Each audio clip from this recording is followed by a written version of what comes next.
Hello， 各位观众朋友，大家好，欢迎收看今天晚上恐怖怪谈。今天晚上，世界上哪一个人恐怖经历发生在世界上哪一个角落呢？在进入今天恐怖怪谈之前，先谢谢我们的各位观众哈。对啊，你们这一段时间的留言，其实我多少都有看到啦。那其实发生了像2号这样离开的事情，其实请大家原谅，这有可能需要一点时间才有办法去度过啦。那我相信时间会是一铁良药，那只要差不多了，就会慢慢的看开一点了，然后把2号放在心里做思念追忆，也不要让自己太难过了，对啊，毕竟把他遗忘了，或许他才是真正的消失，不是吗？所以我会努力的，谢谢大家。好，但最近呢，我必须说有一些地方有可能就是我会去一些我曾经跟 Yuki 去过的地方，就是2号去过的地方来追忆一下啦，对啊。好，那今天的恐怖怪谈我要介绍什么样的一个故事呢？其实我觉得这一则是发生在印度，我也觉得他这一则故事还蛮有趣的。为什么会这样说呢？因为他们是一群人骑摩托车在外面兜风嘛，然后要在回去的路上碰到了一个诡异的事情，而且他们经过了那一座桥，或许也有很大的问题。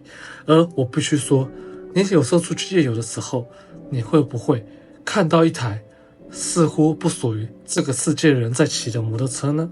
我不知道你们有这样的经历，那他们碰到什么样的状况？接下来我就来介绍给大家了。我曾经分享一个关于我同事赫曼特与幽灵幻影遭遇的故事，不过这次要讲的与那件事情无关，这是我亲身经历的故事，虽然赫曼特也有参与其中。如先前所提，赫曼特住在卡利扬，那是孟买郊区的一个偏远小镇，周围有几个距离不远的村庄。我们经常周末会去其中一个叫达哈冈的村子里的一处农舍放松度假，因为我们通常是周六下班后直接出发，并会在赫曼特家稍作停留，所以抵达农舍时已经很晚了。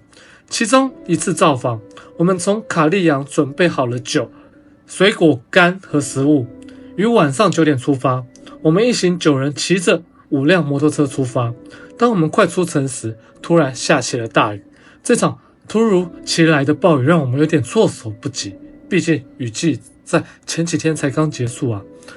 我们躲进一家甜点店避雨，并喝了几杯拉稀，提振精神。虽然全身湿透了，但我们每个人都有带着替换的衣物，原本期待到了农舍能冲洗干净，换上干衣服，好好饱餐一顿。雨下了1个小时后，转成毛毛细雨，我们决定继续上路。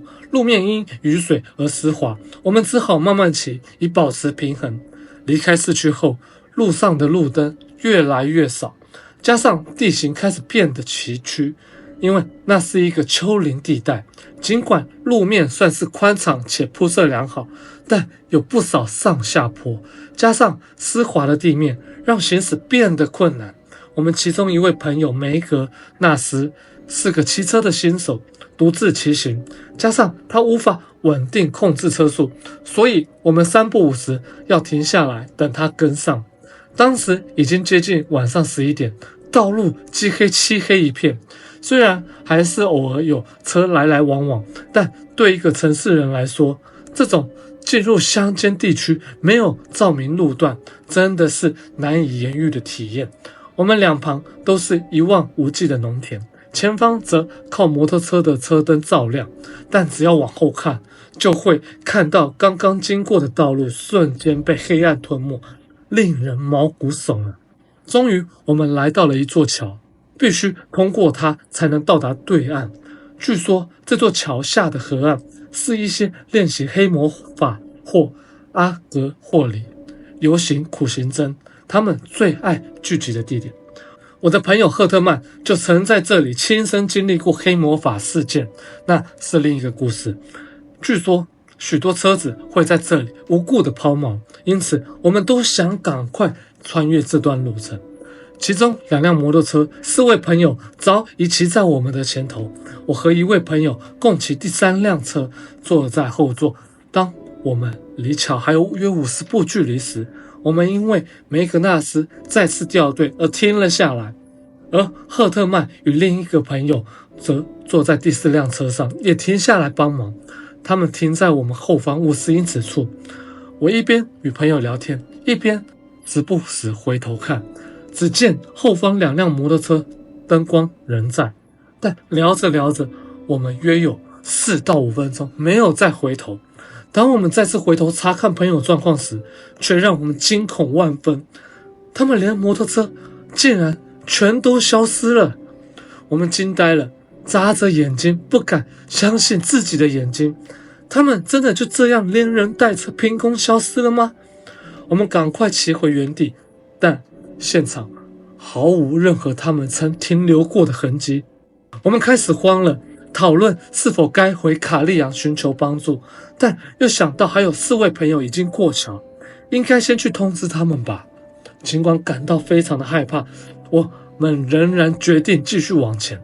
我们平安通过了桥，然后惊讶地发现4辆摩托车和我们的朋友正在桥的另一侧。更让人震惊的是，赫曼特告诉我们，他和梅格纳斯确实有从我们旁边通过啊，还向我们挥手打招呼，只是我们似乎完全没有看到他们。尽管觉得不可思议，但我们还是松了一口气，于凌晨12点半左右抵达农舍。隔天回家后，我将这件事完整的告诉我非常迷信的妻子，她坚信这是一次超自然的体验，说我们当时做得对，在那种情况下应该快离开，而不是在原地停留或是回头，否则会有不好的事情发生。当然也有比较理性的解释，可能因为下雨又太黑，我们聊天聊得太入神，没有注意他们经过。但问题是2台摩托车的引擎声不可能听不到啊，加上赫曼特穿着明亮的黄色衬衫，从那么近经过我们，怎么可能会没看见呢？难道那座桥真的藏着什么样恶意的力量，企图让我们以为朋友消失了？若我们当时真的回头找人，又会发生什么事情呢？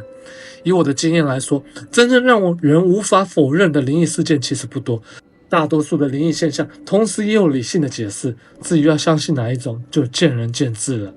欢迎大家与我分享你们的想法。好，介绍完这个人的经历后，假如不是他神经太大条，忘东忘西，那我就觉得这件事有点诡异。因为他有提到一个点，就是说他们经过那座桥，就是很多人会在那边做一些黑魔法嘛，等等之类，或者是有一些苦行僧会在那边修行，会不会是他们烧了一些东西，让他们的判断力变低了？也有可能，不是吗？因为我记得有一些黑魔法或者是一些萨满教的会烧一些东西，去让你的心情变得比较轻松啊，或者是怎么样等等之类这种疗效，都有听过这样的事情啊。那会不会是这样子？我不知道，因为印度教还有他们确实有一些比较跟佛教比较有一些不同的一些文化或方式。但假如是真的话，那你不觉得很刺激吗？因为假如你回去找那个人的话，你会跑到哪里去？好像没有人会知道齁。好，那这就是我今天介绍的一个恐怖怪谈。最后还是非常感谢大家这段时间来的支持齁，小弟会努力加油的。也请大家记得去帮我订阅1233够重生。好，那今天恐怖怪谈就介绍到这地方为止，非常感谢大家收看，我们下周再见，拜拜。